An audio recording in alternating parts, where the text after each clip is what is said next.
Okay, so let's talk about one of the biggest names in all of history, Napoleon Bonaparte. But this story isn't just about a brilliant general or some powerful emperor. No, it's really about a fundamental contradiction and how one man can be seen as both a revolutionary hero and, well, a destructive tyrant. And that, right there, is the big question, isn't it? The one that's fascinated people for 200 years. How did an outsider from a pretty forgotten island climb his way up to become the absolute master of Europe? It's a wild story, so let's dive right in.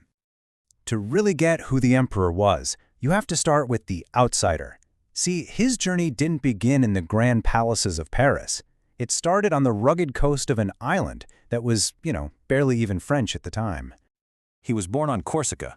His family had a noble name, sure, but no real money or power to speak of.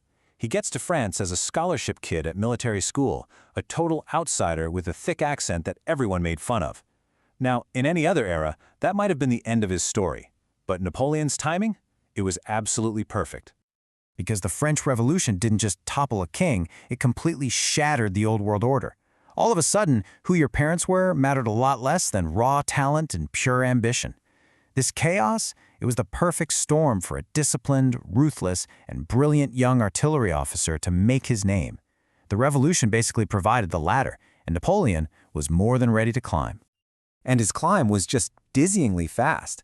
I mean, look at this. At 24, he's a general. Just 3 years later, he's a national hero leading the army of Italy. By 1799, he literally seizes power in a coup and becomes the most powerful man in France. And then, just 5 years after that, he crowns himself emperor. It's truly one of the most meteoric rises in all of history. But here's the thing. If you only see Napoleon as a general, you are missing half the story. Once he had absolute power, he proved to be something else entirely. A builder, a reformer, and a man who was obsessed with creating order. So he inherits a nation that's just been completely broken by years and years of revolutionary chaos. His big goal was to bring back order, stability, and efficiency. He basically applied the same strategic, organized mind that won in battles to the job of running a country. And in doing that, he laid the groundwork for what we think of as modern France. He tackled the chaos head-on. To enforce his will across the country, he centralized the government with officials he called prefects. To fix the economy, he founded a national bank. He created elite high schools, the lycées, to train a whole new generation of loyal leaders.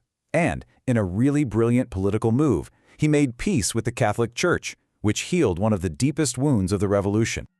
But his most enduring legacy, the thing that really lasts, is the Napoleonic Code. Before him, French law was just a chaotic mess of old rules. He swept all of that away and created a single, unified legal system. And its principles were truly revolutionary for the time. Equality before the law, protection of property, a secular state. This code was so influential, it's still the foundation of law in dozens of countries all over the world today. So, at his peak, Napoleon was the undisputed master of Europe. His empire seemed absolutely unstoppable. But you know how these stories go. Every empire has its limits. And the very things that led to his greatness would also lead to his downfall. For all his genius on land, Napoleon could never, ever defeat Britain at sea, especially after that devastating loss at the Battle of Trafalgar. Then, his occupation of Spain just completely backfired. It turned into this brutal, bloody guerrilla war that became known as the Spanish Ulcer, just draining his men and his resources. His ambition had finally grown too big, and that imperial overreach led him straight to his greatest mistake. In 1812, Napoleon put together the largest European army ever seen. We're talking 600,000 men, the Grande Armée. He marched them into the vastness of Russia, totally confident of another swift, decisive victory.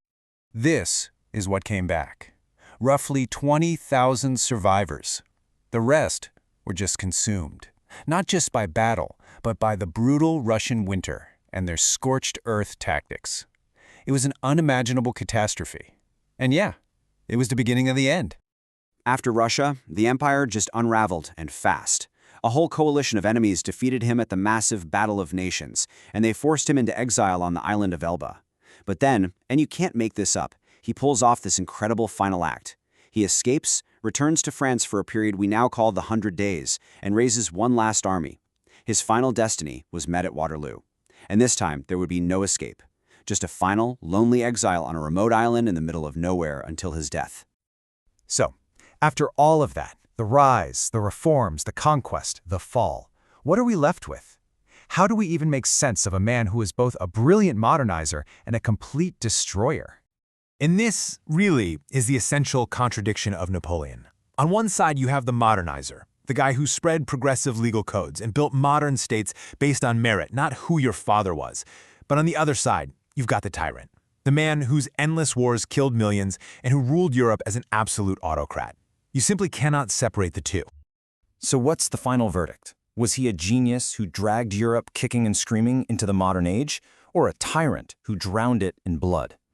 The impossible truth is that he was both. And that is why, 2 centuries later, we are still so fascinated by the man who rose from nothing to conquer a continent